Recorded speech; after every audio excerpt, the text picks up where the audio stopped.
All right, we're on and live.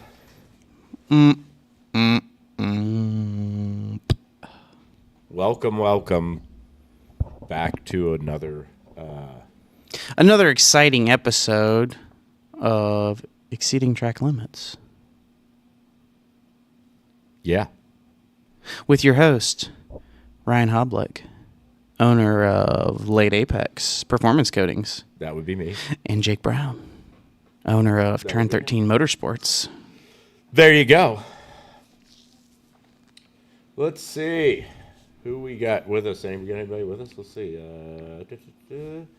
We got two people. That means you and Matt. Probably. Actually, it was funny. Matt, yesterday during the day at some time, he's like, man, I'm going to miss your podcast tonight. I'm like, well, it's Thursday, so you're not.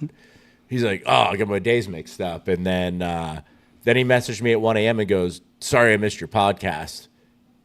I said, dude, it's Thursday. It's Thursday. It still hasn't happened, Yeah. Matt. Pretty funny. Is he like drunk on vacation? Nah, he just overworked himself, I guess. I don't know. He was did he go to Florida or something like that? He was out of state, I don't right? know. He was all over the place as far as I know. I mean, Oh. he was, I think he was in Florida. I think he was out of town something else, and he still might be out of town. I'm not sure. Let's see. Let me check on the, okay. Nothing. So, okay, what do you got going on in your shop there? That's all we always start. Let's get her Gosh, done. I know. Lots and lots of sealing. So much sheet metal work. Yeah, but what are you working on? What customer stuff are you working on? What have you been working on this past week? Some Grom stuff, some more Grom stuff, some ZX10 stuff. Well, let's get into it. What have you been doing? Exactly. Let's go. Pulling the engine in a CBR 1000.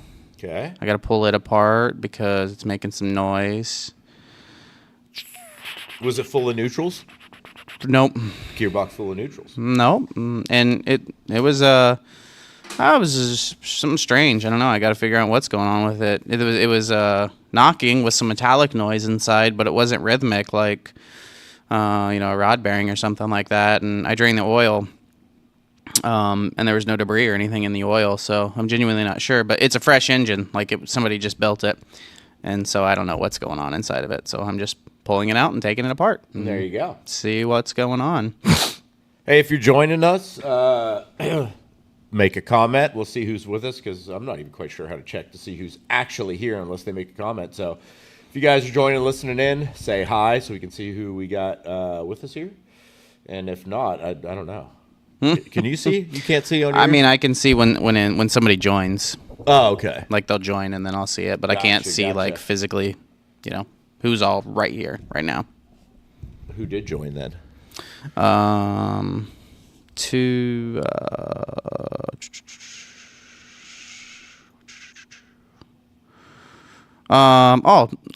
of my customers that I did some work on. They got 600s. One was the girl. She always asks us about track day stuff. Yeah. Okay. She's usually pretty active. And then the guy's done some track days. We talked about it before. Scott, he went to Nelson's, but I don't know if you guys ever interacted. But both of them joined. I can see that. Jake Brown, or that's you, obviously. Scott Swigger and White G. Derry. And cool. Yeah. I'm cool with anything. We're on Jake's schedule essentially, so it's gotta. We hit him with the kids. It's gotta line up. So, but he made a change for today for just because of a couple things that he had going on, and yeah. So but it might worked out. Yeah, it might swing to an earlier time because this just works out a lot better for me. And so, unless there's an overwhelming vote for something different. I mean, earlier is better. I mean, what yeah. we've seen before is just saying, a little bit late for most people, especially during the week for, work stuff and whatnot. Yeah. So yeah, maybe we'll try and get it in a little sooner.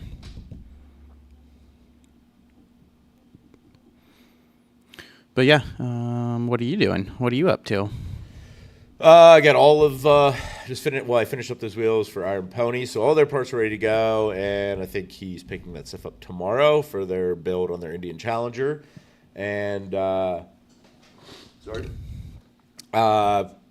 finished up that turbo the other day. Guy picked it up today. Got another one dropped off for a C6 Corvette single turbo. So we're gonna be doing something really cool with that flag design. And did a little bit more work on the oven. Got the burn box flipped, and that's going to be, well, now that that's done, then we can start getting the wiring and whatnot done. I got some other parts in here that I need to do, but yeah, just plugging along at stuff, and hopefully eventually get to, start on putting together the new equipment. So, but that Honda in here, which I talked to you about, guys kind of maybe changed his mind up on, what he wants to do. Let's add a couple more things to it. So, we spoke a little bit earlier. Get the guy a quote so we can get him see where he wants to be at on that. And yeah, and then we got Christmas and stuff coming up. So yeah, Christmas showed up a lot faster than I was anticipating.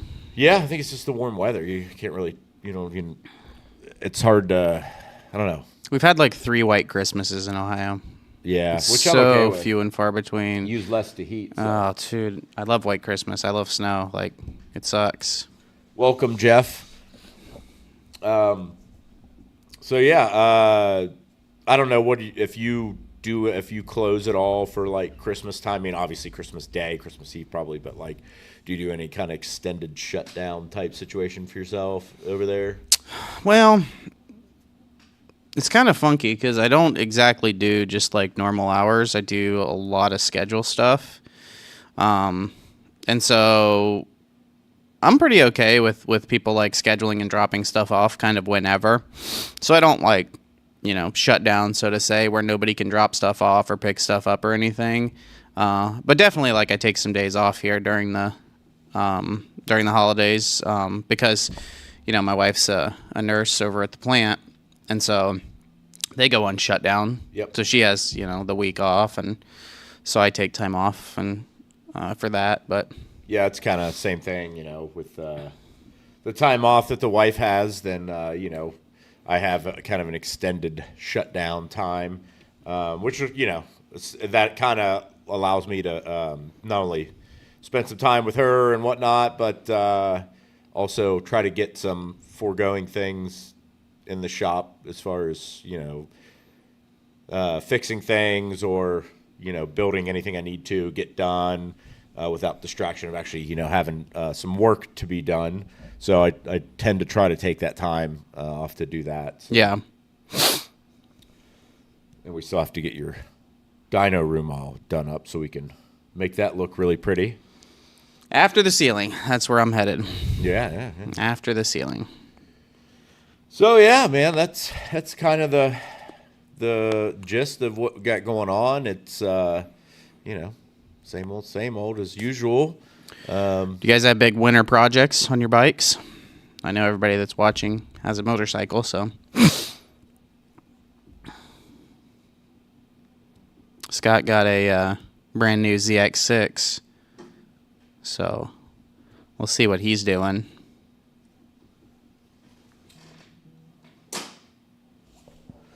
Omar, how's it going, buddy?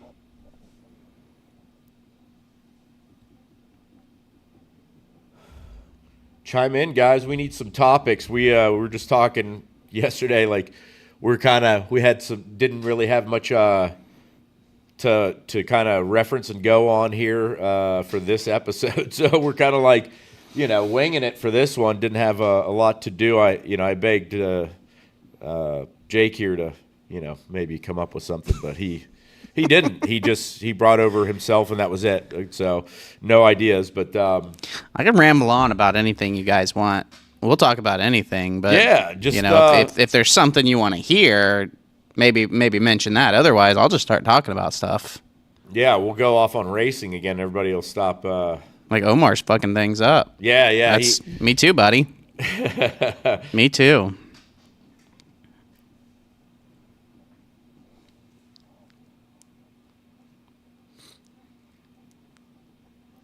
Well, we got to have something to talk about here, guys. Wah, wah, wah. It's all your fault. All right. If you guys got nothing, I'm just going to send us down a rabbit hole of engines and tuning and motorcycles. That's where we're headed. We'll go there. It doesn't matter to me. 08 Forks and Wheels are coming to Jake. Oh. For what? I assume we're rebuilding the forks and the wheels are probably getting stripped and coming to you. Ooh. Possibly. I'm not sure. I know he was talking about doing some powder coat stuff on the new one, I thought. Well, typically rust and welding, they don't really go together. Usually you got to cut all that stuff out and put new in. Rust is pretty much like cancer. Like, you got to get in there and cut all of it out. Just get rid of all. Oh, sprung for your weight.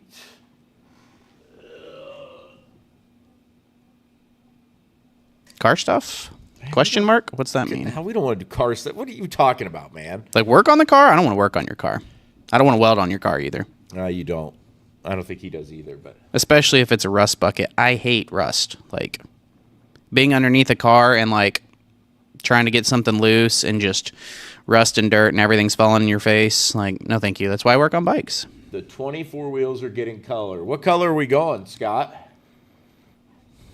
I think they're like a red right now. I think he's got it's a red and white. I know it's like a white one, but you want them orange. Okay. Okay, indeed. That's a preference thing. Do you have we can talk about car stuff for sure. Do you have a preference of what orange? Just like a solid orange, or do you want something like metallic, flip flop, or anything like that? Like, what are you going for exactly? He wants some old Hugger orange, like a Repsol orange. No, some old '67 small block Hugger orange. Well, I'll let him say that. Yeah, you can do levers too. You can do levers, rear sets. I mean, literally anything that's metal. Like he can coat it for you in virtually whatever color you want. Yeah, there's like probably 8,000 colors or more. There's a lot, and even within those, you can kind of mix or layer. I would say mix, but layer things to look differently. So solid and shiny on the orange. Okay, we can do it, man. No problem. Yeah. It'd probably be easiest, Scott, if you just get on like Prismatic Powders or something and just start searching through and try to find a color that you like. You can either do that, or if you have an orange in mind that you've seen already, you can just send me a picture of that, and then I can send you some options to look at. Yeah, he can do all those. Yep, we can do her, man. Anything you want is for, if it's metal, aluminum, whatever, we can get it done.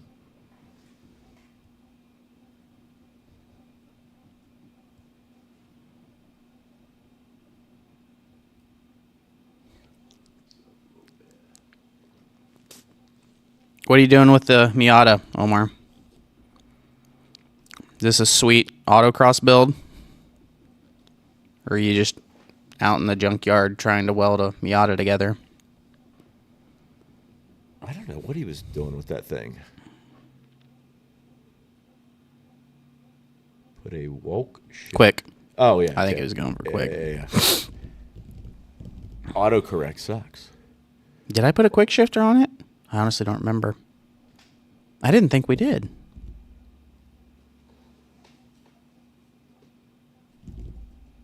Maybe we did. I don't know.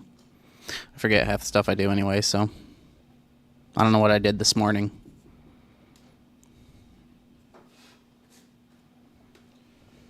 Yeah.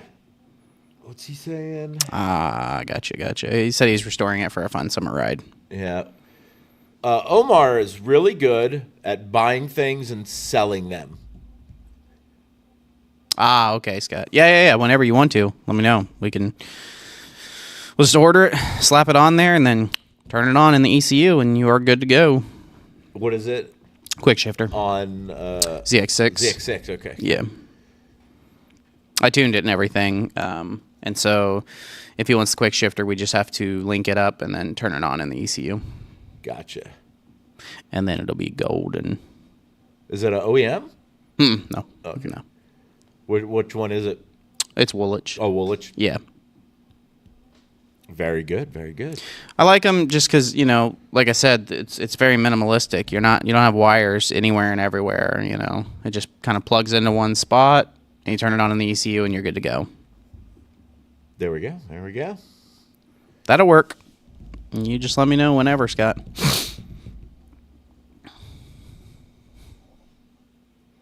Yeah, their quick shifters are nice. Anybody else have any plans or things for their bikes or gear or anything? Or what's the plans for next year? Track? Any new tracks you guys going to go to? Any goals for next year? Omar's going to take that Miata to the track. Nah, I don't think it'll ever get together. But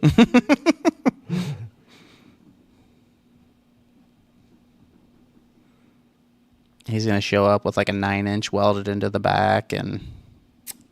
yeah, I don't know about that.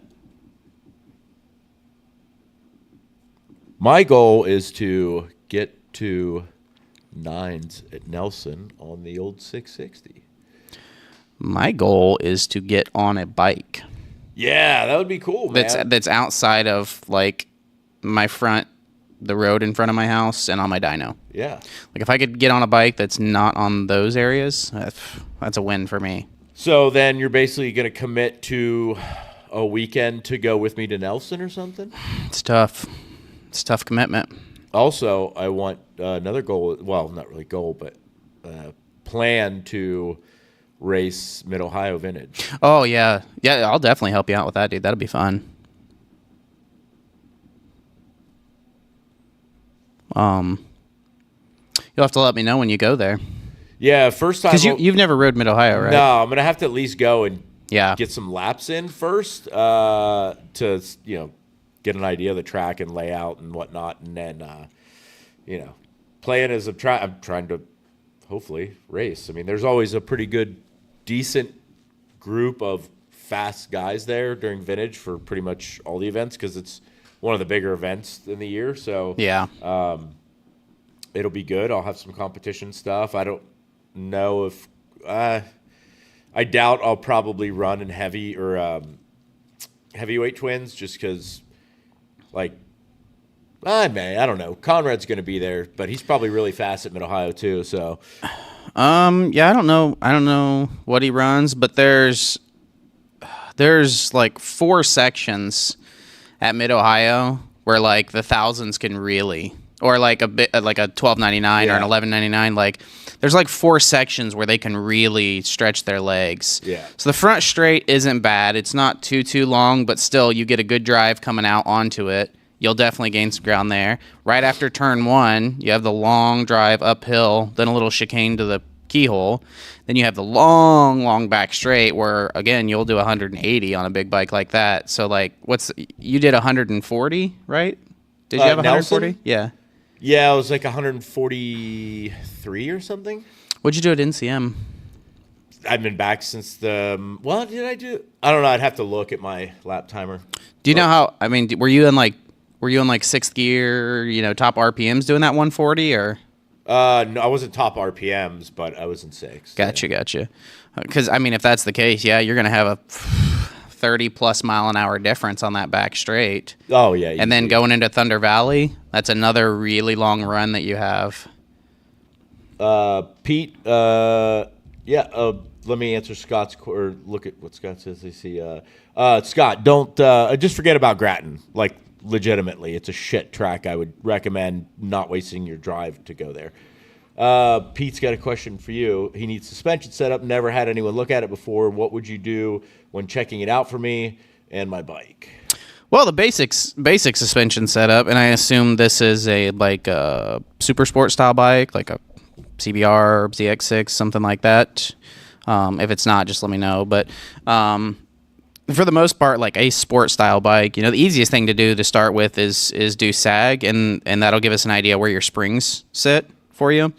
And then we just kind of need to know what you're going to do with it. Like if it's a street bike, we can go ahead and kind of set it up there and it'll be good to go. But if it's a track bike, kind of need to know like how you ride, how long you've been riding track, if you're heavy on the brakes or not or whatnot. We touched on this just a little bit. You can do a base setup in suspension, and get like a baseline there. But then if you're like a fast track rider, those settings don't really mean much at all. I mean, like again, sometimes it helps a little more in the shock than it does the forks.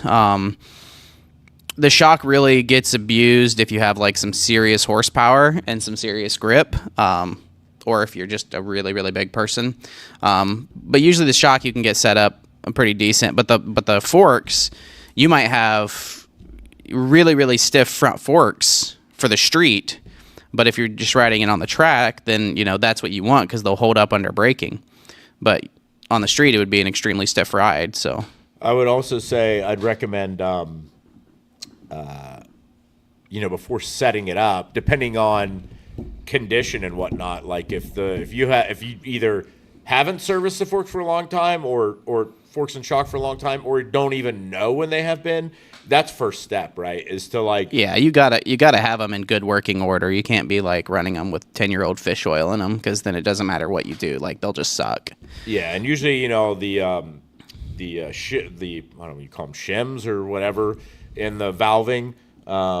They get, if you haven't changed the fork oil in a long time, that shit just gets gummed up with dirt and debris from, the way the forks are and the bushings, the material rubbing off the bushings, and that's going to find its way into the oil, into the valving, and when all that stuff's kind of got crud in it, the forks and the valving just aren't going to work like they should be, and the same goes with the shock. Yeah, the shocks are a little trickier.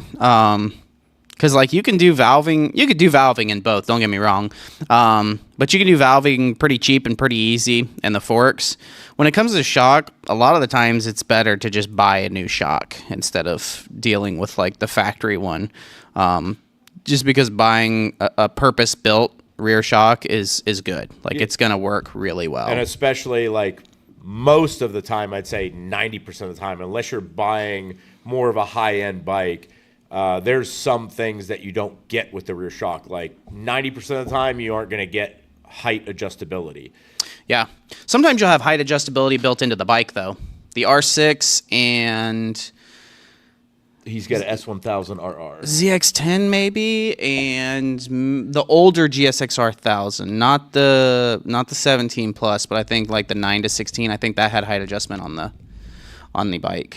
Yeah, the RSV4, like it actually had, you're spinning the bottom. There's a lock nut you could spin the bottom of the shock linkage, and that's on the Öhlins ones, obviously. But like on the shock itself, yeah, versus like where sometimes you put shims or something on the top of the yeah. the So they have shims, or some of them you can even like put like washers on the shaft and everything if you don't, because like they make nice shims that you can put in there, but you don't have to buy the shims. Right. Like you can stick washers in there and stuff. So he's got a Reese Tech on the way. Oh, nice. Yeah, that'll be good. What year is the BMW, Pete? Is it electronic suspension? We'll wait to see. But yeah, forks usually, like the cheapest, put some springs in it and rebuild them, and you're good. If you want a little better than that, you can do a piston kit in it. Piston kits are usually pretty cheap. They might only be $200-300, and you put them in.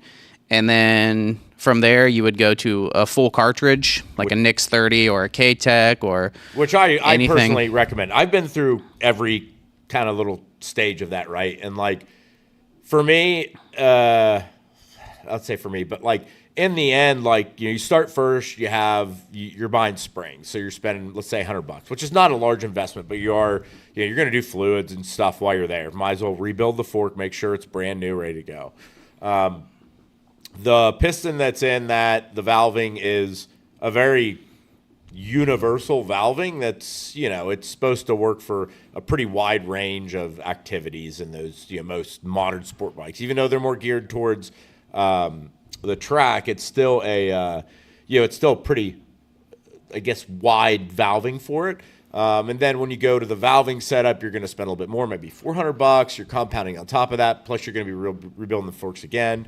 And there's always, that eventualness of like you're getting quicker or faster or whatever it is, and you desire more, and you end up going to the cartridge. Personally, I say skip it and go to that, because when you're ordering it, you can order it with the correct spring. You're getting a better setup valving. Usually nowadays, it's going to be compression one leg, rebound the other, so you have a valve that's dedicated only to compression and one only to rebound. And as long as they're set up correctly and well. The one thing I can say and I don't recommend this to everybody because not a lot of people, if you go through a lot of bikes or you have, you may be switching bikes or whatever, there's a great option that you can do and then still not throw away that money. So I don't know if a lot of people know this, but the Traction Dynamics cartridges, they call it, so it's modular, right? So all the cartridges, they're AK-20, which is a 20 millimeter cartridge kit. They can be used in pretty much any application that they have, and they have a pretty wide array of applications. So you buy a cartridge kit for a ZX6R. Let's say, okay, I'm going to get rid of this bike, and now all of a sudden you want to get a Softail. Well, all you have to do is call them up and say, hey, I bought this cartridge kit from you. I had it in my ZX. Now I got rid of that. I pulled the cartridge out, and now I have a Softail or a Sports or whatever it is. And say, hey, what do I need to make this compatible in that? They're going to give you, okay, you need this spring and you need this top cap or whatever, and they sell that to you, and now you can put those into your Harley. Now, you get rid of the Harley and you get whatever else it may be, a V-Strom. Hey, I get a V-Strom now. Call them up. Okay, you need this top cap or you need this spring or whatever, and they sell you that. So the cartridge itself is modular into any bike. You may need a different top cap or a different spring rate or something like that, but you're not just throwing away $1,000 or $1,200, right? Where if you buy an Öhlins that's dedicated to the Harley or dedicated to a ZX6 or whatever, that's all it goes in. It's not modular. So there is a little bit of benefit to that, but it is on the smaller side of being a 20 mil cart. But when you go with a GP, which is a 25, or the Öhlins with Nix 30, it's a 30 mil valve. So there is some advantages to doing, the dedicated cartridge to that certain bike. But I guess it all just depends on what you're going for and whatnot. So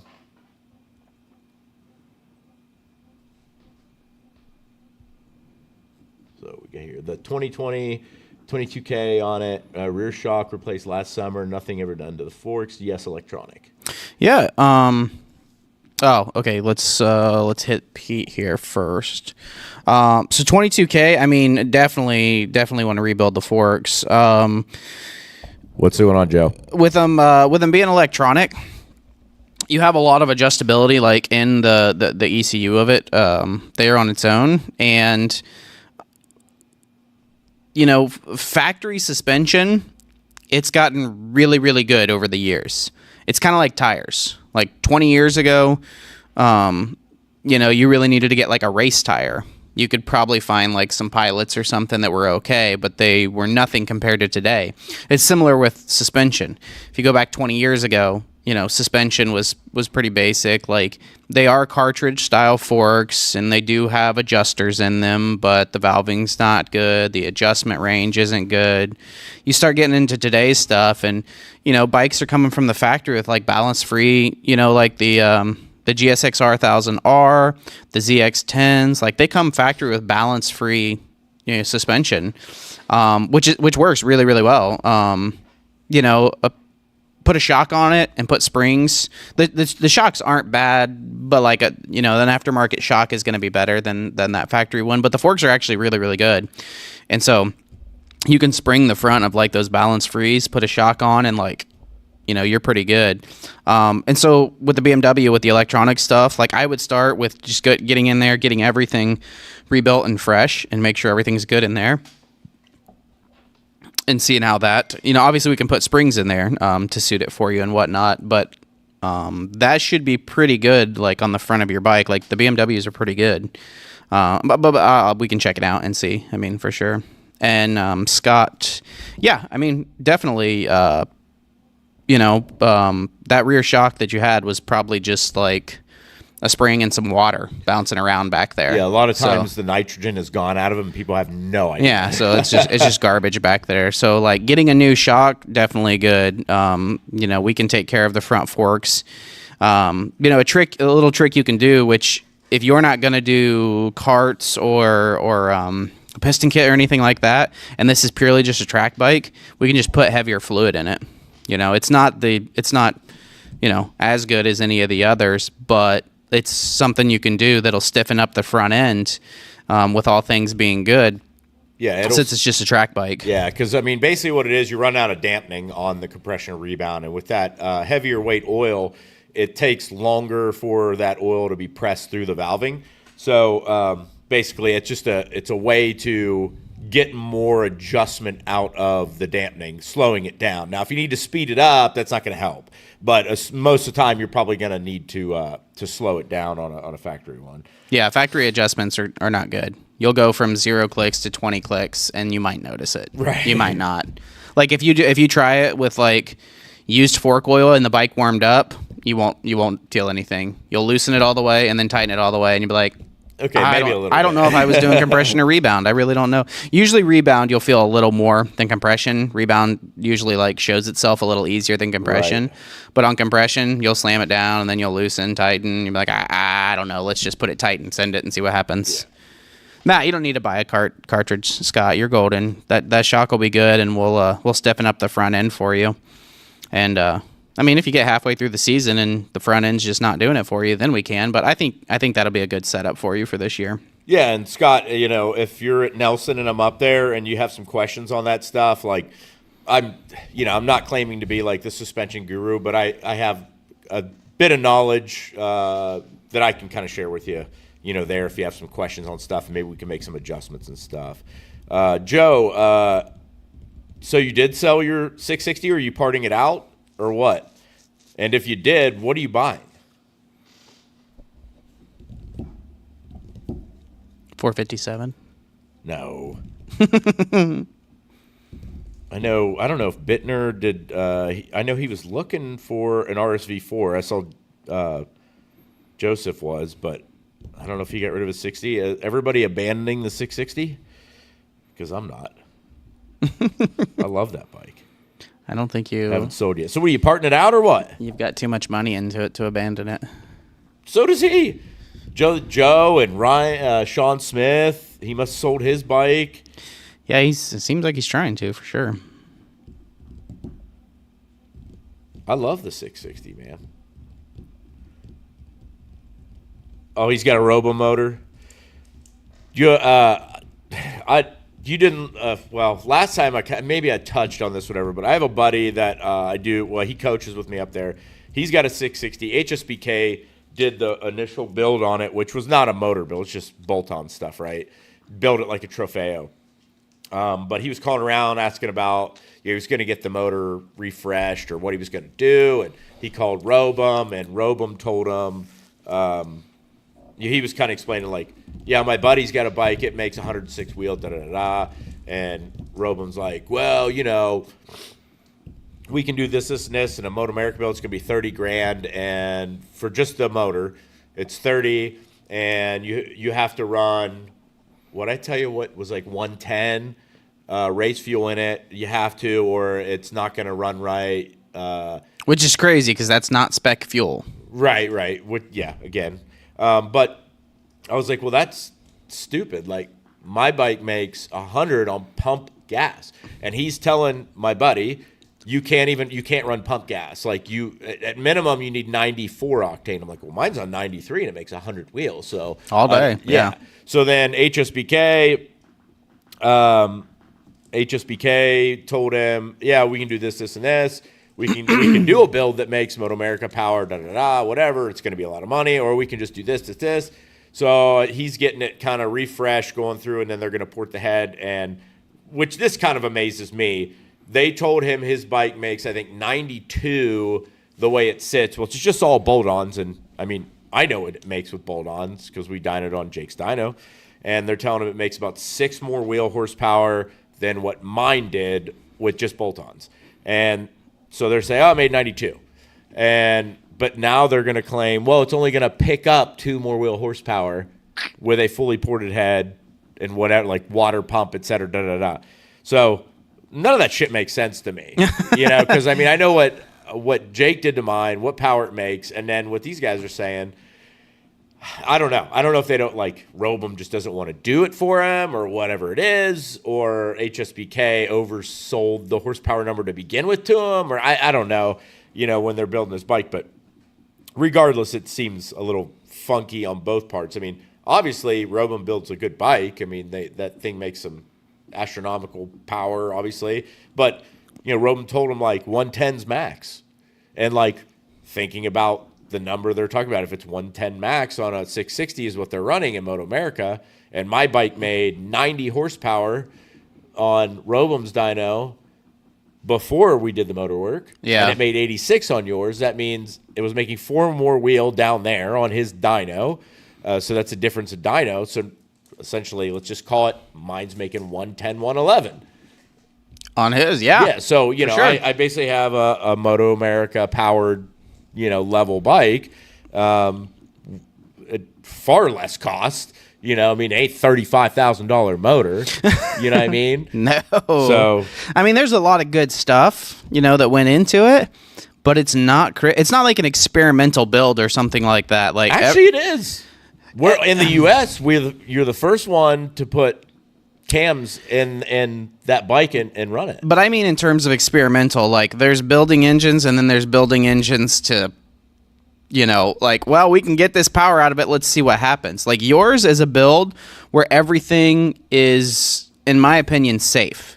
There's nothing that like I did to your engine that is like, let's see what happens. So there's the other part I'd like to touch on too. Robum was like, if we build this motor for you for $35,000, that's going to make this kind of power. That's like, we're rebuilding these things every weekend. He's like, excuse me, it won't last. I keep telling my buddy, I'm like, dude, Jake built my bike. I was on a used clutch too. Yeah. You know what I mean? We just stuck it in the suitor, but a used clutch kit that was the original. I'm like, and the things was perfect. They're running an aftermarket extra radiator or accessory radiator tank for more cooling power because they had overheating issues. And mine's got stock radiator, stock thermostat, stock hoses. Now, the only part I would argue on the cooling side of the thing is they are getting rode harder by Robum. No, I don't disagree with that whatsoever. And I didn't mention that to my buddy. I'm like, there is a difference between our level of riding and theirs. They're pushing that bike a lot harder. But their weekend of riding can't be more abusive than my year of riding my bike. Yeah. So, and like, my bike didn't have one hiccup, didn't overheat, no issues whatsoever. And we're talking that I had it down at NCM when it was the hottest day of the year. Yeah. And the only time I saw the temperature peak at all was when we had a red flag and we had to come back in and regrid.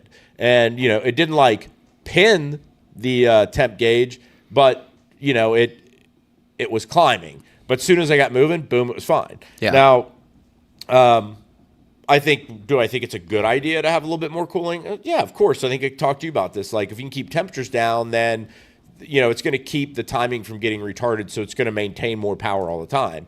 And hence why, I have a radiator for an RSV4 here that I'm going to try to see if, physically, size-wise, it's a little bit bigger, but it will fit in that location to see if I can get you or Linder to modify it to work so I have a little bit more cooling capacity. I don't want to add an oil cooler, and I don't want to, add a secondary radiator and get rid of the factory oil cooler, which isn't much of an oil cooler to begin with, but still, but it still blows my mind that they're like, and I know the the level of which the bike is being abused is far different, but still, it just seems a little crazy to me. Like, so you're telling me if you built that level of bike and then put my buddy on it, who abuses his bike less than I do, because I'm a little bit faster than he is, that bike's not going to like last? If that means you don't have some confidence in your build. So And we didn't even do a full rebuild on my bike. Like the crank bearings are still the same. Yeah. We only changed rod bearings. Yep. You know, so there's only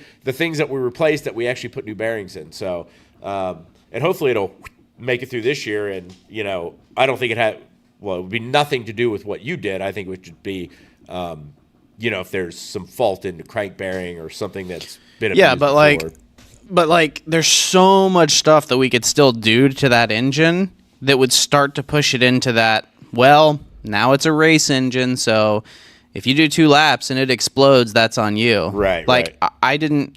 Your engine is not like that at all. Like, if it blows up, it's because the 660s blow up, but it's not like this thing is pushed to the ragged edge.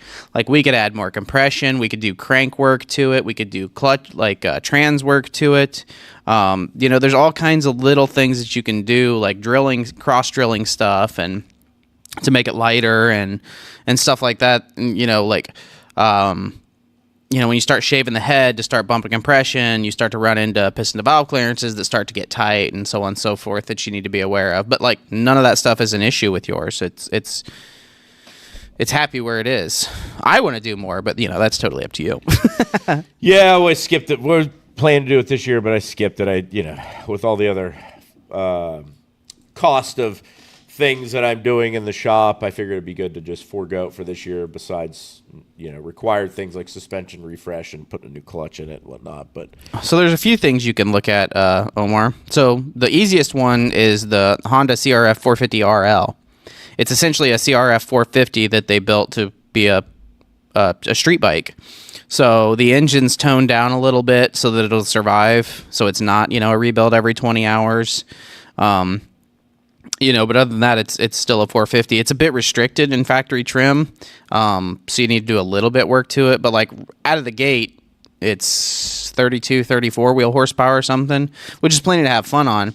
But if you de-restrict it, you know, you've got a 45 wheel horsepower 450 that you can ride around as a sumo.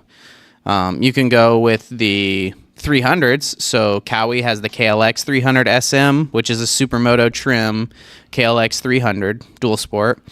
And then Honda has the CRF 300. There is no SM, like Supermoto version of it. You can obviously make it into a Supermoto. I have one personally. And it's a super, super fun bike. I love it. boring. It's down on power. So if you actually want it to like, you know, rip, you need to do a little bit of work to it. But as it sits stock, I mean, it's the CRF 300 or the CBR 300 engine in it. So you could put like 50,000 miles on it and it would be fine. Like adjust the valves and change the oil and you're good.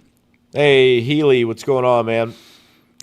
Yeah, I'm not a fan of the 701 either. They are pretty big. I just don't think of them so much as like a sumo. I just think of them as kind of a smaller street bike. Like they're a pretty decent sized bike.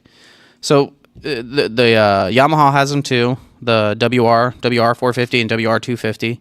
Obviously, the 450 is going to be more fun than the 250, but still, those ones are made to survive on the street. I mean, these bikes are made to survive on the street, but they're not a Goldwing. Like, you know, you don't want to go out with the WR 450 or the CRF 450 and try to put 70,000 miles on it. Well, Omar won't put 20 hours on it. Like, you don't know Omar very well. I do. I know him very well. He'll buy a bike and ride it a couple times and then sell it, and that's his MO. So, yeah, just buy whatever you want and put, you know, less than 20 hours on it, and you'll sell it before that anyways.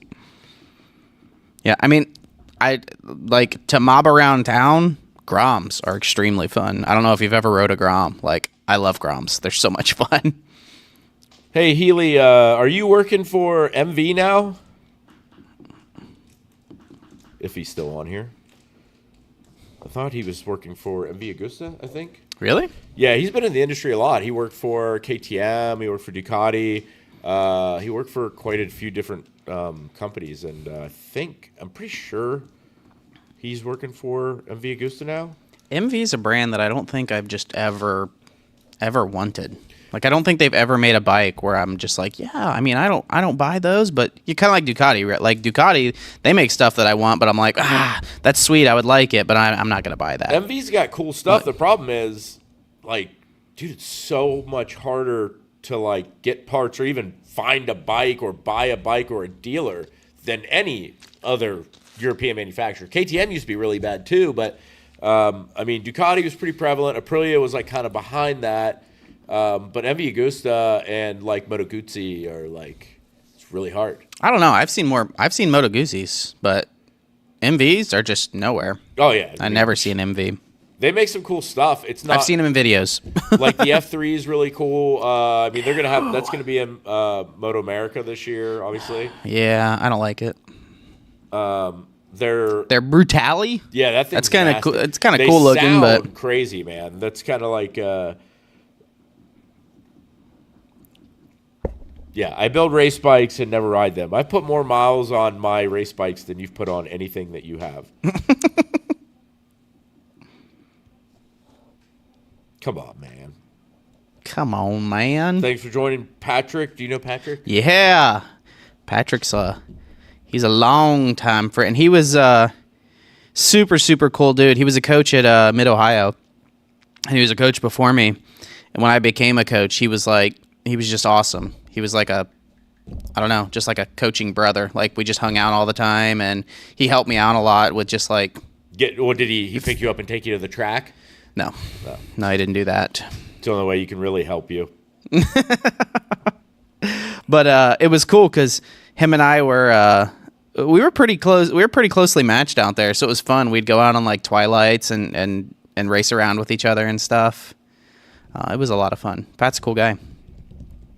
But then he bought a side-by-side and sold his bike, and now he probably just gets drunk by the fireplace. Hey, man. Getting old, you know? I don't like to kind of even leave my property unless it's to the racetrack. So I definitely don't like to leave my property. I understand that.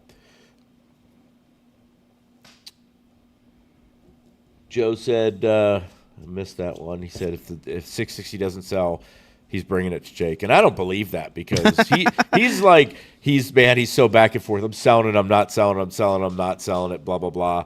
I'm like, well, when it's gone, that's when I'll say, okay, I believe you. I've heard that from him. And like when it's gone or when it's sitting on a lift in my place, then I would believe either one of those. Hey, Mike, thanks for joining us. You know Mike? Very little. As I say, you probably met him doing OMRL. He does a lot of He does a lot of OMRL, but he does the vintage races on his. He's got I think it's an 05 R1. Oh yeah. I think what is that V8 heavyweight or something? It's so strange that's vintage now. You know. Yeah, it's the. I mean, it's isn't it that the V8 heavyweight class? Yeah. Which is like older thousands. Yep. That's what I thought. I should have kept my hours before. I could have started running vintage leader bikes, man. I don't know if Pat's still here, but Pat ran. He ran 1, maybe 2 years. He did super sport races at Vintage Days for Weira. Yep.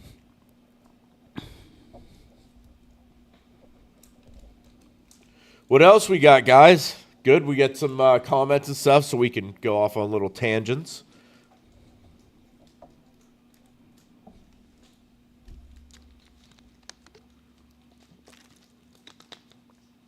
Wah, wah, wah. All good, all good. Come on, let's see.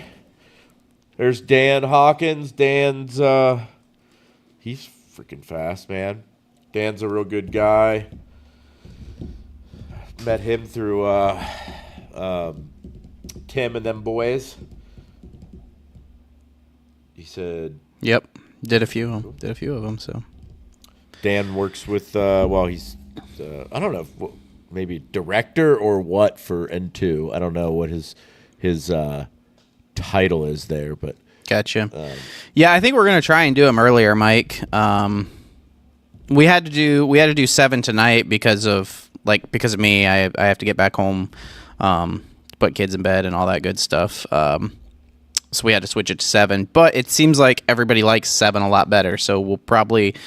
We're still going to see like if somebody wants a Wednesday or a Monday or whatever, but like we'll probably end up bumping it up a couple hours because it seems like that's what everybody wants. Yeah, more engagement, which is good for us because, that's kind of the reason that we're doing it live so we can have some interaction with people that have questions or just a chit chat or whatever. It doesn't have to be, it could be questions about our work or, track stuff or whatever. And yeah, we just like the interaction, be able to chit-chat back and forth with people and kind of give us some topics to go on some rants with. So I would say it depends on the setup, Scott.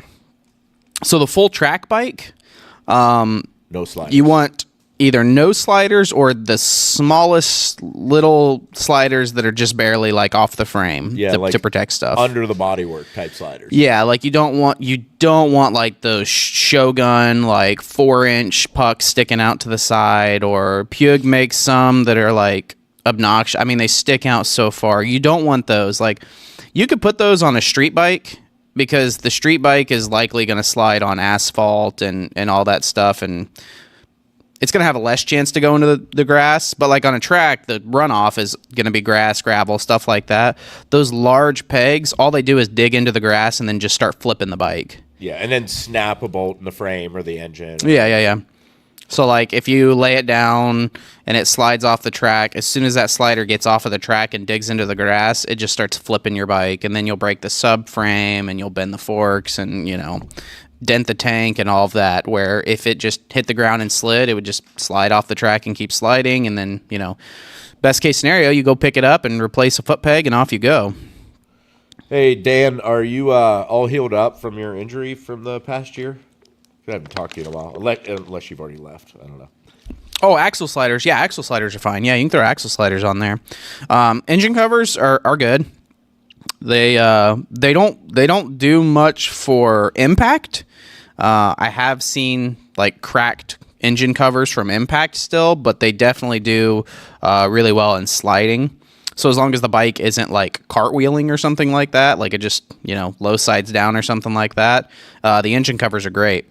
Yeah, I mean, you want to put the engine covers on no matter what, because the odds of it sliding, are good. Like, it might, start cartwheeling, and if it starts bouncing like that, it doesn't matter what you have on the bike. Yeah, everything's breaking. Like for normal, like low sides and stuff, like for sure, the engine covers are probably like, for me at least, that's the first step, right?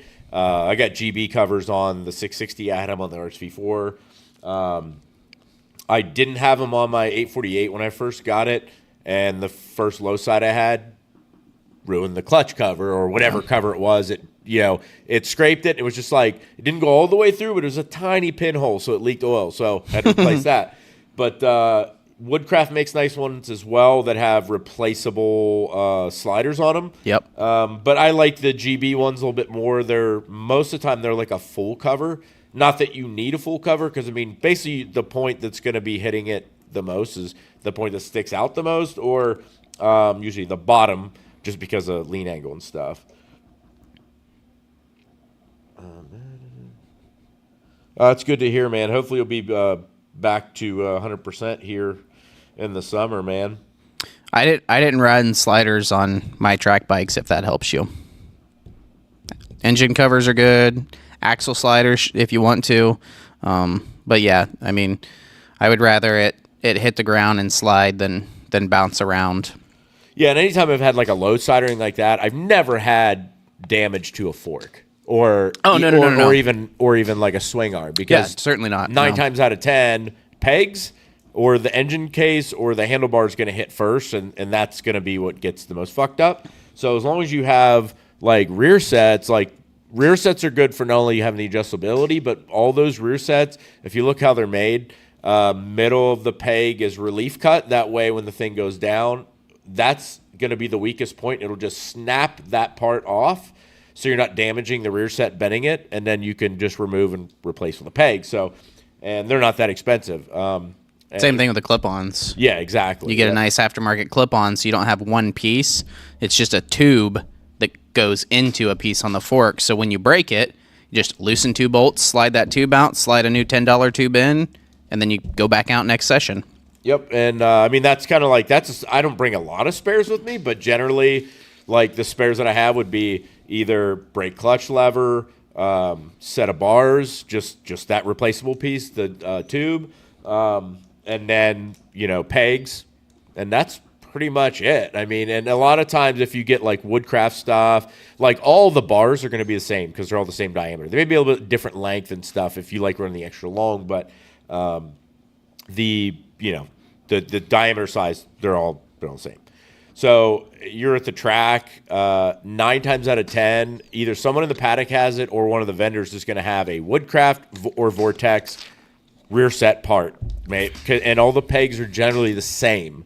So, Woodcraft, all the pegs are identical. The only thing that really changes is going to be the actual the mount plate. So that's nice to have that because, those people can carry 50 pegs. Somebody damages one. It's not like they're carrying for each individual model. Yeah. And the same thing with the bars. You just carry a whole bunch of those. Anybody can use those, no matter even if you have Vortex clip-ons or Woodcraft clip-ons.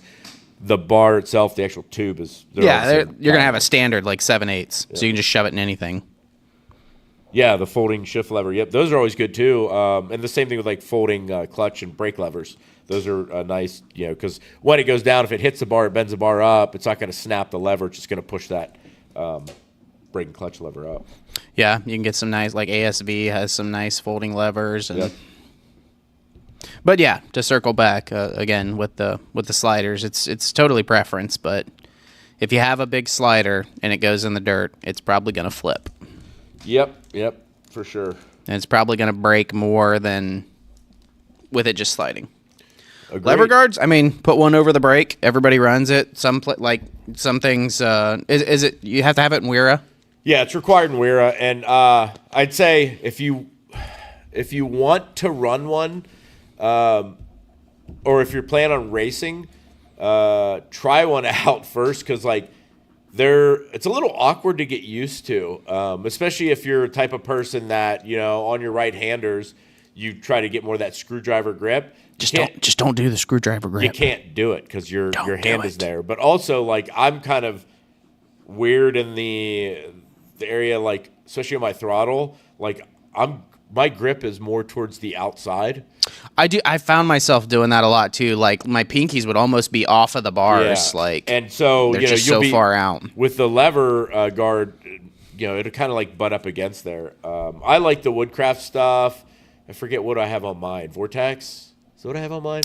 I don't know. I truly don't know. Whatever I bought through you. Yeah. But the Woodcraft stuff, I like those because they're. A lot of them are adjustable.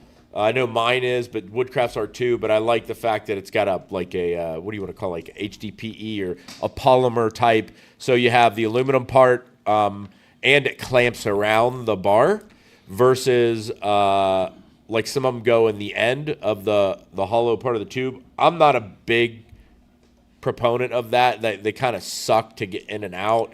And where the ones that clamp on the bar, I kind of like that a little bit better. But and it gives you a little bit more room. If you have a longer bar, you can space it out further away from your palm. Yeah. So you do have that little bit more of adjustability. But and the Woodcraft, like I said, being that two-piece with the polymer and the aluminum, I like that because the polymer can get jacked up. You don't have to buy a whole new piece. Yeah. Because usually, even if it's adjustable, it's all aluminum. If you go down, it's going to bend. And honestly, they're not to help you survive a crash. Oh no, definitely not. So that's on that. What he's saying here, you don't need a clutch one. Correct. Yeah, they're to stop your brake from being engaged. Correct. They're not there to protect whatever. It's so that when you're getting bunched up with some guys, your brake doesn't get hit accidentally. Joe, you don't have somebody reaching over and giving you a little squeeze there going down the straight. Yeah, Joe. All you have to do is just not crash, then you won't break a frame or whatever. That's where you. That's the best thing is just don't crash. Ooh. Yeah, I don't have bar ends at all. I just don't worry, Joe. If you're a crasher, I crash a lot too, so it's cool. I just have whatever the little nubs that come on the end of the bars to begin with, the little round ones. Reach over and grab their brake lever. Yeah, Klauser's a Fanati. I would believe it. I'd believe it all day. Dude, it was funny. Derek stood up Mark on a 2-up one time. Yeah. Oh, gee. Yeah, it was really funny. On purpose or? Well, not on purpose, but he went to pass, right? But it's not like he was intentionally trying to stand him up and be a dick, but he was trying to go where he was trying to go. It's not like he got squirrely and came back on track or something like that. Wasn't that right after I went to him and told him to put you in advance too? I feel like that was that day. I was like, nah, Derek's good. Put him in advance. It's fine. and then you fucking stand him up on a 2-up.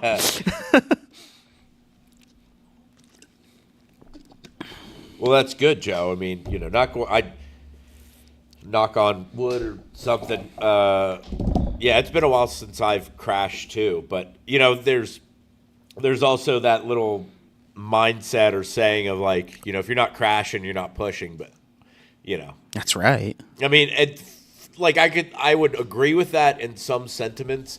I think there are people that crash just because they're not good. Then there's some people that are trying to find that limit and they find it really quick, but are improving at a faster rate than somebody who doesn't. It takes a little bit more caution. It's just the difference of like, you know, getting quicker, faster, or a little bit slower, and how you want to engage in that. But what's up, Tanvir?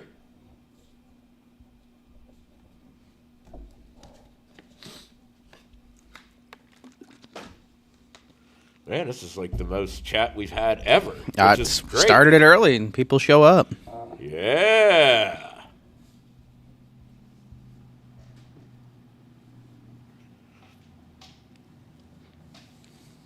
So what are people wearing for suits? What's your favorite suits? Thank you, Tanvir. We appreciate that. I like, I have a Plus now, a custom, and it's okay. You know, I first got it, I hated it. It was so freaking tight. It took me forever to break it in. After it was broke in, it wasn't too bad, but it still had some kind of like, I'd make my knees raw. I switched out the pads I had in it with something else that I had and the knees, and then it got better. But, I mean, I do like it, but at the same time, it's kind of like, I don't know. My Dainesi's always felt like, especially with the airbag situation, having to run the Tech Air 5 and then put, like, it just to kind of a pain. I like an integrated airbag, and you can't get the Alpine Star Race or Tech Air Race anymore, which can integrate in them. That kind of sucks. But, you know, having the Dainese that was like, already had the... Derek's got 26 friends on his Facebook that offer him probably custom suits with gloves. Great. And hi, my friends. We make custom leathers. Which I like. Let's be honest. Those guys kill me. But it's funny, but those are the same people making suits for Dainese and Alpine Star or whatever. There's so many people that run them. Like and the reason why you see a lot of these outside guys, hey, Cupido, that's exactly what I think I'm going to be going with. I've been, I think for next year, the RST race one or whatever. So I have an RST. I don't know what series it is, but it's not a bag suit. There's no airbag, air vest, or anything in mine. But I do like it. I like my RST. But it was the same. It was the same when I bought it. It was extremely tight, which was nice. I mean, whatever. But the first time I wore it, it was like the first event of the year, and it was at Putnam, and it was raining, and it was like 45 in the morning, and I pulled my suit like out of my, you know, it sat in the truck overnight, you know, from the hotel. We drive to the track, pull it out, and so it's stiff and cold. It's brand new. It's 45 out. Like, I didn't think I was going to, like, I don't have big calves, and I didn't think I was going to be able to get it zipped up. Like, it would not stretch out for the life of me. I do, I like, don't be wrong, Plus did a really good job on the design. I think the materials are really well and stuff that they use. I'm just, you know, it's and I have to see it more with the pads, but like, now they do have an integrated airbag, and you know, I would have to send it back, $800 to get this integrated airbag and blah, blah, blah. And I'm just like, man, I think, you know, I get an RST, the Kangaroo airbag suit. It's like $1,300. And I'll keep the other one, run it back up, whatever. And, yeah, that's what I think I'm going to do. I'm going to just have to get big boys. Keep getting fatter and fatter. So, you know, I could either work out, which is a plan, try to get a little bit more limber, fit into everything, or I can just stay fat and just buy bigger suits. So, yeah, the Tai Chis are really nice. Kiggins, who's watching or is on here now, he has one. Those things are really, really nice suits. Malachar had a Tai Chi too. I don't know if he still does, but they're you just have to know what you need. You have to try one on because they have that Asian sizing. So, but they are very, very nice suits. We know this Canveer. I don't know who he is. So That's my buddy. But yeah, I mean, there's so much stuff out there. I don't know, is the Tai Chi integrated or not? So the only ones I know that like legitimately are integrated, you have Dainese has integrated ones, and they're so ridiculous expensive. I think the newest one's like, well, it depends. They have a Masano and then another one, Magello R, and they're like $3,000 and $5,000. And then now they have more recharges for you to send them back. The RST, very good, integrated. It's using the motion airbag system, which that airbag, which is cheap, right? And that's the reason why it's cheap is because you either pay $400 and you basically own that airbag, or you're basically doing a subscription base the other way, which is like $12 a month. But it's nice because if you do a subscription base versus the buying it outright, paying for the whole thing one big lump. If you do it one big lump, I don't know what the warranty on it. I think maybe like a year or something. But if you do the subscription, it never runs out. It's always as long as you have a subscription on it, there's always a warranty. And I think you get that's cool 3 to 5 recharges before you'd have to like send it back for any reason. Oh wow! So it's a nice system. And then Alpine Star. They don't really have an integrated one now anymore. Now you have a Tech Air 10 and the Tech Air 5. Tech Air 10, I tried both on. They're both a pain in the ass. But, I like the integrated system because you're going to wear it more if it's just like putting on a normal suit. And that's how my old Dainese was. It definitely. was like, boom, on. As soon as I zip it up and button it, it's active, And the Alpine Stars, they're not that they have bad products or anything like that. Don't the Dainese ones? It's when you snap the cover. Yeah, it turns it on. Yep, and that's what I thought. So is the Alpine Star. Yeah. So it's same kind of setup, but it's funny on the Dainese, if you're not using it, then they have a false tag that buttons in and it's red. So then that way it can't be active. So for any reason whatsoever, if you're traveling with it, it doesn't go off. Just go off. Yeah. Yeah, I didn't. I never thought about that. Like if you zipped it up and put it in a bag and had it all connected, and then you're just like, it reminds me of like the when those CTSVs first came out, and people were putting like drag radials on the back and running like 10s at the track just because it's a big supercharged V8, and OnStar's coming on like, hey, were you guys in an accident? Like, nah, we're just launching really hard. Yeah, like. They're like, we saw that you had a 2G impact on here. Like, no, that was just me taking off. I didn't get hit. It's fine. You'd like get to the track and open up your suit and like, damn. Yeah, I was always like real nervous about that. I'm like, I gotta remember to put that on. And it's pretty easy to see that it's on too with the lights and stuff. And Tech Air Race. Yep, if you can find one. So I mean, that's the thing. Like, the Tech Air Race is great.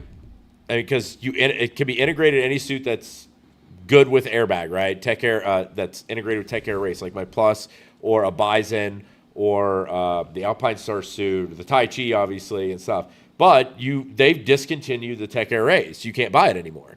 There may still be some around, and I know like STG was still selling like some XLs, which will work for like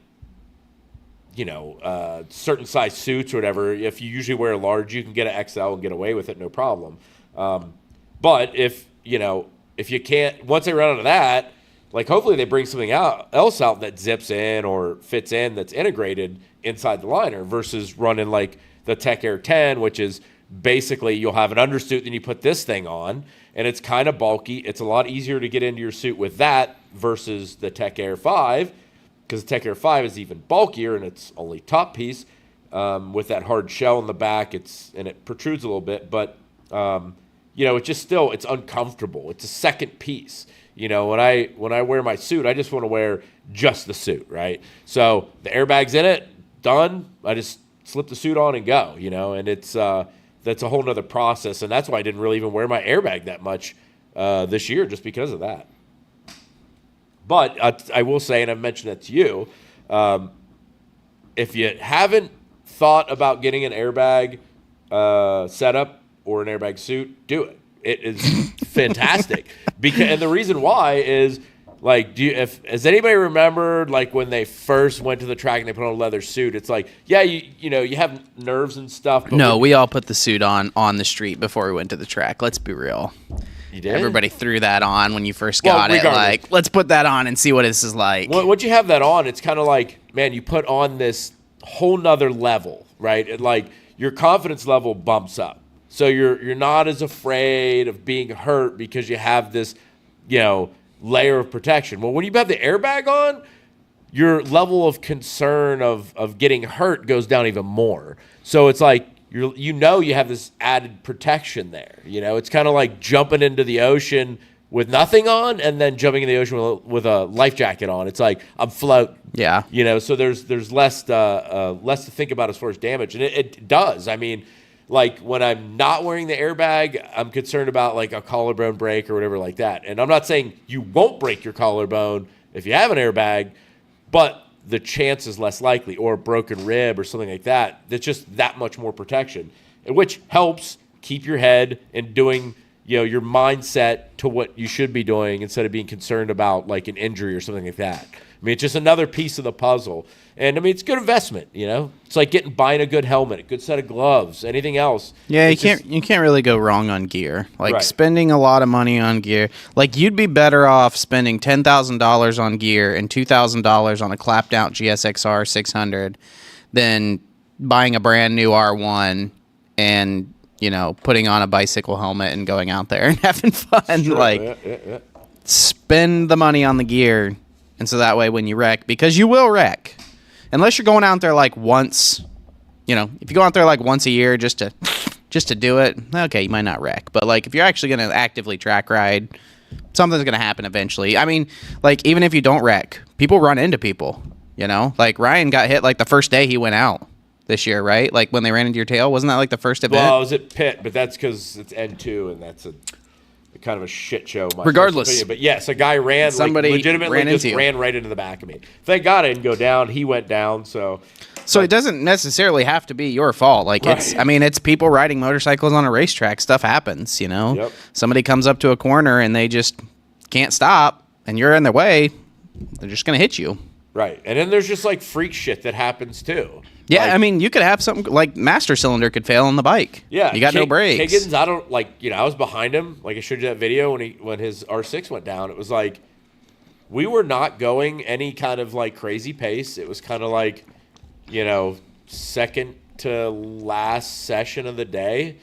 I was following him. We were just, we were probably doing 14s. No, like we weren't going fast at all. And turn one, what was it, turn one or turn two, whatever it was just real, normal, like, average pace, and it was just freak shit. Like, something happened, mechanical or something, locked the front end up, big old black smoke come off of it. There's a big mark on the ground. The bike went, he low-sided, he didn't get injured at all. He had Tai Chi suit on, not the airbag one, but held up great. Had the battery. Had the Arai, yeah, and then the battery or something. I can't remember exactly what he said. Something ignited. The bike caught on fire up against a tire wall. It was like a whole situation. It was crazy. Did I ever tell you about the turtle on track at NCM that we had? Yeah.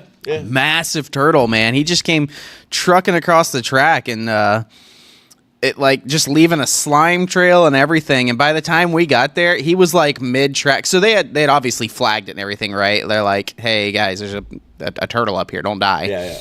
And by the time we got around there, and it was at the second sweeper, right hand sweeper. Yep. So you go over the tabletop, kind of dip left and come up, and then at the end of that right hander, there's just this massive turtle just trucking it across the track. And I think he actually ended up stopping, and so we had to red flag it, and somebody had to go out there and move it. We actually had that at Mid Ohio. There was a guy there, Chris. He was like this. I don't know. We all just kind of thought of him as kind of like this backwoods hillbilly kind of guy, Yeah. And this just made it perfect because there was a turtle out there. He goes out and like picks it up by its tail and is just like walking around showing it to people. It's like, Jesus, Chris, you gonna dip that and boil him and eat it later? Probably. We've had several groundhogs crawl on across the track after the carousel at Nelson. Oh, you legit had like a skunk and a cat fighting in your driveway when I pulled in. Oh, that's I swear. I like pulled in and I was like, what the hell am I looking at? doesn't surprise me. Well, it's probably just two cats. No, it was 100% a skunk. Like, Good, fantastic. he was didn't look like a cat at all. The other one obviously did. Yeah. But then I like when I pulled in, shine the light, they like scuttled. So like maybe they were friends. Maybe they're just hanging out. I But doubt it. Cats are ruthless, man. They're just murderers. yeah, they are. Yeah, it's I haven't seen that much wildlife. Another coach at Mid Ohio came back one time with a bird stuck in his caliper, like his front caliper. Like it must have just been down that low, perfect, and he just smashed it, and it just kind of wedged itself and got stuck up in there. There's like bird guts down his bike and everything. That's like in Australia. They get Phillip Island, yeah. Phillip Island. Man, wasn't that video? Did you watch that reel I sent you with Mark, where he just listened to the engine? Oh yeah, I didn't watch it. No. It was Phillip Island, and he just sits there with the headphones on, and like 15 seconds go by, and he's like, "Oh, Phillip Island." I'm like, man, that's crazy. Like some of the, 'cause I can sit there and like close my eyes and go around like NCM or Mid Ohio or anything like that. But like, I don't know that I could sit there and listen to an engine and like, like, oh, okay, that's 3 gears up. We're holding third gear. Okay, we dropped a second. Oh, we went up to sixth. Okay, we dropped back down to second. Like, that'd be. He said, "Did you eat a bird on the straight?" Didn't you eat a bird on the straight? I hit a bird on the street before, but I don't think I ever hit a bird on the track. But I definitely hit a bird on the street. The craziest thing happened. I had a branch fall on my head once. I was driving down Industrial Parkway, coming back from, Dublin, Columbus area. And I'm driving, and obviously I had my helmet on, anything, so it's not like I got hurt or something. But it was me and a buddy, and it was just like a dead branch, and it was just fate. It was like Final Destination. Like a big one? I mean, no, like maybe like an inch and a half, 2 inches, like lucky. in diameter. We were riding down in West Virginia, like by the border of like Marietta, and we were on this back road, which is just completely tree covered. I had my GoPro on too. This log, dude, it was probably 6 inches around or bigger. I mean, it was dead, so it wasn't very heavy. Yeah. Just fucking fell on me, bust over my head, bust over the windscreen. I was like, yeah, That's identical to what happened to me. Shit ever. Except it was just a branch, and I hit it, and I knew something. Like I hit something. Like I felt something on my helmet, but I didn't know what it was. And we pulled over and stopped, and my buddy's like, "Dude, a branch just fell out of the tree and exploded on your head." I'm like, "Well, I also was like, I remember we were riding. Where were we at? Somewhere it was like southeast Ohio somewhere, and I forget, was it like on 26 or something? I don't know. Anyways, we were riding there. It was like my buddy Steve was behind me, and there was this truck. I'm like, we need to pass this thing. So like, I got on it, and like, I don't know if this thing was leaking oil, or whatever, but like my buddy Steve had the GoPro on and just saw it. Like, we got on at the pass, and the tire just went whoop, spun up, kind of slid sideways, huge puff of smoke. But then it gripped and went, and I was like, what the fuck was that? So we watched that again. Yeah, you could see like just coming up with like oil. Like, it was just a little bit. I don't know if it was leaking out of that or it was there, but it was strange. But that's why you just don't do that shit on, public roads. So. Right. That's what you run into on public roads for sure. Gravel. We were just like randomly riding around trying to find like cool, different new places to ride and shit in southeastern Ohio. And like we were hauling the mail, like down somewhere near like, it was out like Barnesville, but south of Barnesville. And like probably 30 miles south of Barnesville or something like that. And we're like humming around and coming out. Then all of a sudden it turned to legit full gravel from pavement. I was like, what the fuck? Yeah. So that happened to me one time. And I was actually riding a customer's bike. I was test riding it after I dyno tuned it. And I had no idea this road was just not a road anymore. And like I wasn't going crazy fast because it was a Harley, but like I was going plenty fast for being on a Harley. Yeah. And then like I come over the hill and I just see like gravel straight ahead, and I was like, I'm dead. Like, what am I supposed to do here? I can't stop. I can't, like, these brakes aren't good enough. There's nothing I can do. So I just kind of rode it out. Just let off the gas and like, all right, keep her straight. And sketchy. That was a very, very scary moment. Like, it was 10 times scarier because I wasn't on my bike. Right. If I was on my bike, it'd be like, oh, okay, well, we might crash here. Let's see what happens. But I'm like, I'm on a customer's Harley. Yeah, it's a little different. I can't wreck this thing. Thankfully, I didn't, but yeah, I have run into that. And luckily, it was a straight. I didn't have any curves or anything like that. Like, I just kind of came over a hill and then it just turned into gravel. But it was still straight, so we didn't have to turn or anything. So yeah, definitely scary. That's why you just go to the track, man. There's never gravel, and there's medical right there, and yeah, and even if you crash, they'll bring your shit back to you. So. It's true. They do. They will literally pick it up and bring it back. Yeah. Actually, I always pick mine up in the gravel trap, and yeah, I say always because I've been in there a lot. Yeah, I don't doubt that. It's so heavy. It's crazy. Yeah. Like, I put my bike on the ground right now and I'll pick it up, no problem.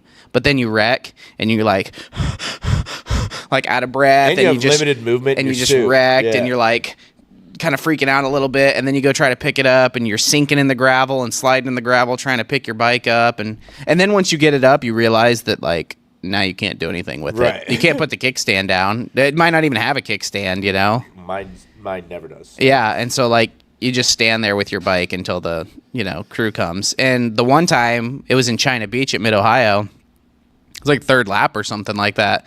And so I just stood there for like another 5 laps watching it. Like, hey, guys. Yeah, when you see you later. Like, if you're the only crash and it's early, they're like, he's fine. Yeah, I was totally good, so there's no red flag. And you can't take your shit off either. Nope. So you're just sitting there boiling in the heat like, I hope this gets over with. It's like, this is the longest session ever. Yeah. And I picked my bike up, so I couldn't even walk over to the wall. I mean, I could have dropped my bike, but, like, I picked it up, and so I'm just, like, leaning with my bike there just for the next 10 minutes or something like that. That definitely sucks, for sure. Yeah. But, yeah, they were nice enough to come over. I got in the AC. They gave me a ride back, just a good time. Yeah, like, if you do, they have to ask you your name. You sure you know where you live? Who are you? Yep, everything's good. All right. Good stuff. And then you get to go back and see, either how fucked up your shit is or if you can continue the day. And, yeah, it's a good time. It's awesome. I don't think I've ever been able to continue on the bike that I crashed. Well, then you did it right. I always break them really good when I crash them. Well, it's probably a good thing that you have a bike shop. Yeah. Otherwise, I would not be. I'd be spending a lot of money with people. Jermaine Pratt. I don't know. Do you know who that is? Who? Jermaine Pratt. No idea. Nope. Not sure. But welcome. Yes, welcome. But the one, dude, I had like the worst track day ever. I had my CBR and my ZX10.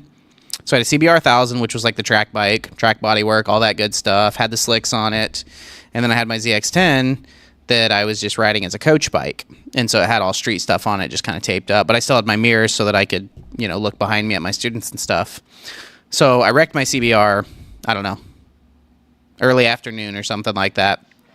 Trashed the fairings, broke the sum frame, all that good stuff. Like, it wasn't like destroyed, but I couldn't keep riding it, And I put a session or two on the ZX10, and then it literally threw a rod bearing while I was out there. And so I destroyed 2000s by 2 o'clock in the afternoon. And so I just had to load them up and go home with 2 broken bikes. And that was a very bad day. That was like my worst track day ever. It was so sad. Omar, oven's coming along good, man. I had to pull out the burn box and move it just because had some limitations for the way the gas line had to come in and stuff. So getting that oriented. So now we're ready to do some wiring and, get that done and, frame out the doors and stuff. And I'm still trying to figure out how I want to do, some kind of window or something in one of the doors or even a smaller door just so I can use my temp gun to stick in there to check temperature on stuff when doing cures. I would like to put a little viewing window is what I'd like to do. So hopefully I can get that achieved. But if not, I'll just put a little access door. But yeah, we're coming right along on it, man. Switched out your heater yet? Probably for the pellet stove. You know, yeah, that's been done for a while.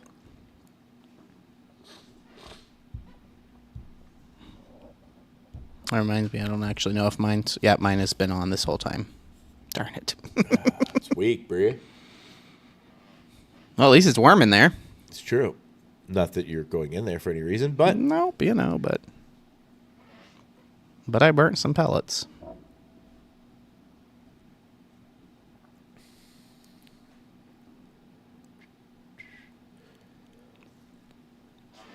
Any other topics you want to discuss, guys?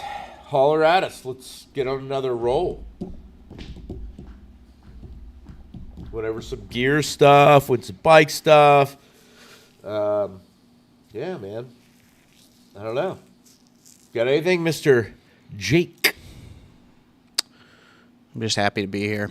I bet you are. I'm happy we're all in good health. It's true. I wish there was more snow. No. F that. I like snow. I like the I don't like mild being winters. cold, but I like snow. Well, got to be cold to have snow, so. Like the mild winters. Let's get through this and get into May, and I'll be happy. So we get back on the track. Springtime is just so chaotic for me. I don't really care. I just want to get back on the track, so.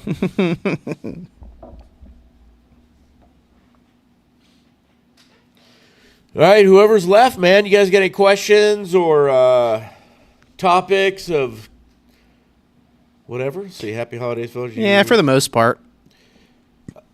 So yeah, work-wise, yeah, I think we might. Well, we could probably still. We should still be able to do a podcast next week. Oh, yeah. Sorry, I guess he was probably talking about the podcast. I thought we were talking about work. Yeah, we can do the podcast next week for sure. Yeah, just not. It's not going to be early in the week, obviously, because Monday and stuff. But Mr. Ferkis, thanks for joining. Yeah, Farkas, I saw you. You're selling your little CNC. Are you upgrading, or what's your deal?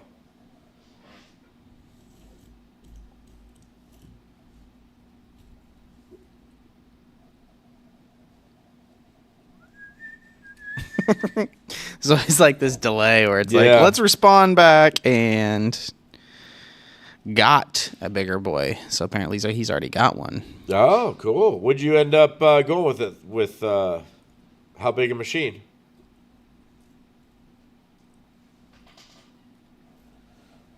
What if you got the Langmuir? Something preferably that doesn't run on a 110 outlet. Yeah. Tormac 770MX. No idea what that is, but cool. Congrats. I have to look it up.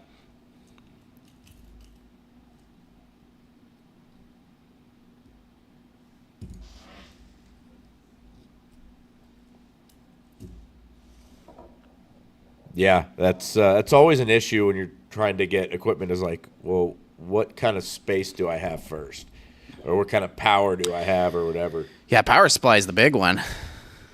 Yeah, it's my biggest one. Most everybody can easily do a single phase 220, but once you get past that, then it gets really difficult. Yeah, Matt had to, with his, he had to do, phase converter thing and all this jazz, and it's Yeah, the phase converters work good. It's kind of a wonky setup you have to do, and it's usually not cheap to buy a 60 horsepower electric motor to put on your 20 horse CNC.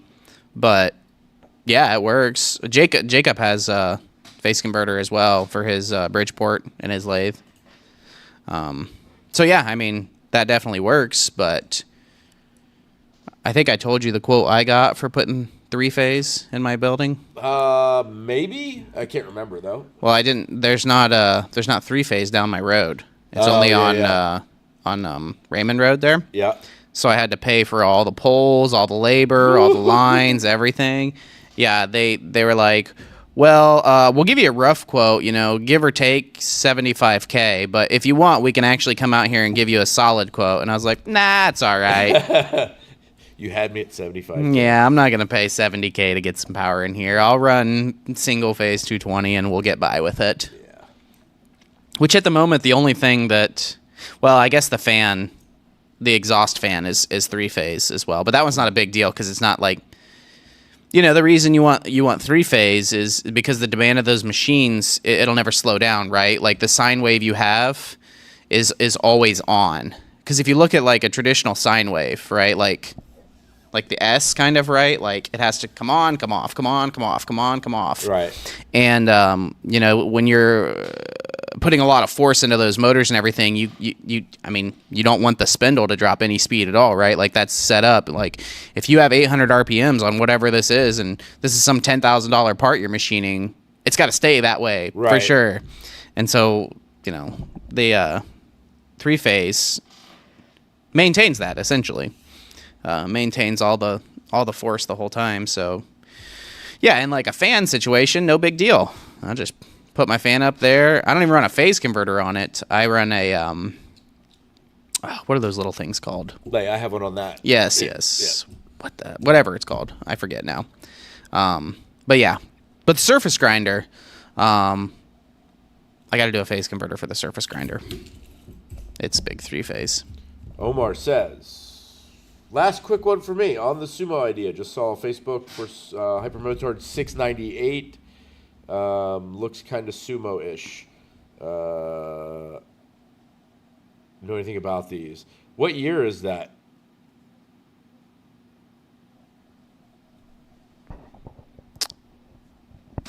The dyno runs on 220 single phase, Chris.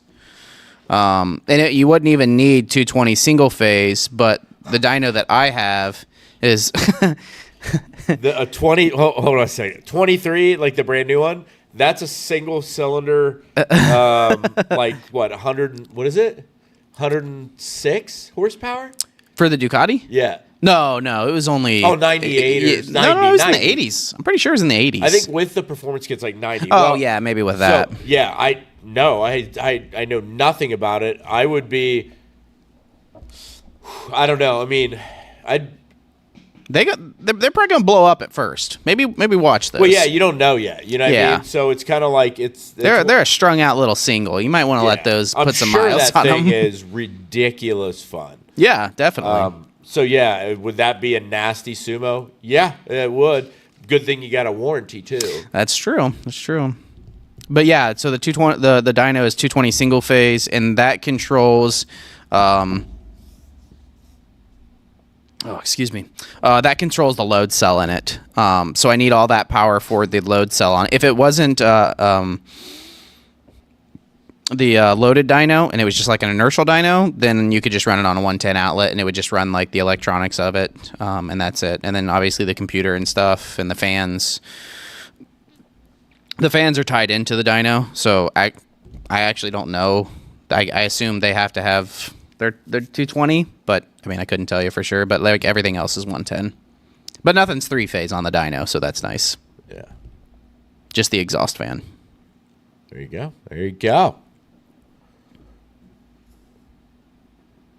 And it does have a battery in it too.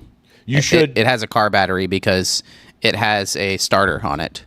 Oh yeah, that's right. Yeah, so the drum has a giant, basically flywheel attached to the side of it, and so if you get a bike that's got a dead battery, or crazy enough, I had this scooter one time, and it had some, I don't know, it was 200 some cc's of 2-stroke, like one of these old Lambretta scooters that has like a 4-speed gearbox that you just like twist the handle. Like it was a crazy little scooter. But the gear ratios in like the Kickstarter, I don't know what they were, but that was the hardest thing I've ever had to kick. like my 450, I'll kick it over all day before I kicked that. It was extremely hard. Jesus. And then there's like fancy little sheet metal work done to it and everything to make it look nice.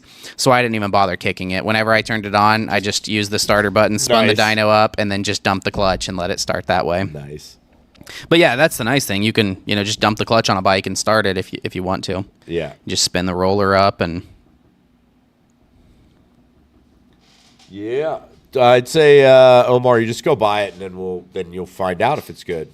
Yeah, I vote buy it, and then I'll check it out for you. Yeah, I'll bring it by. Yep, I'll take it around the track for you if you want me to, and no problem. I'll dyno it, there you go, because that's where I'll be on a bike. That's true. Yeah, or in front of my house, down the road. Yeah, we'll get you out. That's my proving grounds, Yeah, I'll force you out this year. Don't worry. I got to put a bike together first. I mean, you have like 10, so just pick one. Yeah, I know. Did the R6 thing fall through? I just messaged the guy today and sent him some question marks. I'm like, bro, what's up? Come on. Nice. Let's do this. But he didn't mess me back yet, so probably not. Yeah, that's Facebook for you. I know. Marketplace is trash. It surely is. That's why I just don't deal with it anymore. Yeah, it's tough. Easier to not.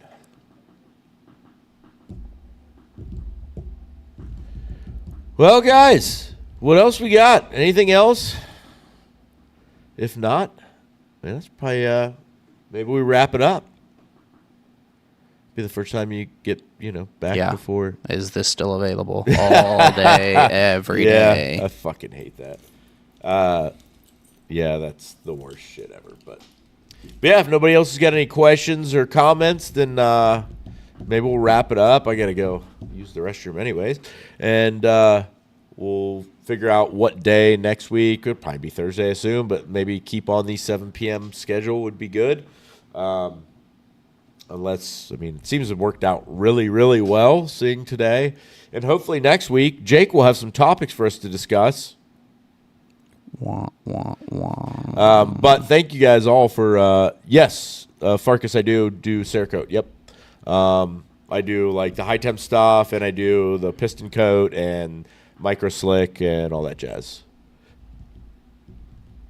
But he doesn't do DLC, so it's true. Whatever. But that's not Cerakote. So, but anyways, yeah, we'll figure out a day. But 7 p.m. I think if that'll depend on Jake, but I think that will work out best for us as well. And by the looks of things, and we'll try to continue on the 7 p.m. deal. Yeah, I think that'll be good. So we'll make sure that we put up on the Facebook page next week what day, time for sure. But I assume most likely it's going to be Thursday. But we'll reiterate the fact and then also the time frame. So anything else, Mr. Jake? Oh, Merry Christmas to you and Happy Holidays to everybody. And same thanks to you, for the interaction tonight. Like, it's so much better with interaction. So yeah, we have topics and we do. That's cool. Like, we got some stuff to talk about. Racing's a little bit over for the year, so that's don't have a lot of stuff to talk on that. And we as far as what's going on in the shop, I don't know. We have a couple things here and there. But like I said before, I'd like to, whenever he starts getting some more dyno tuning stuff in, get some videos so we can kind of go over some of that stuff. Might spark some more questions and comments, but this has been really great to have some people kicking in. We'll get back with you guys next week. Thank you guys again for joining. This has been a treat this time, and we will speak at you all again. And Jake, anything? Thank you much, guys. All right, guys. We will see you guys next week. Thanks again.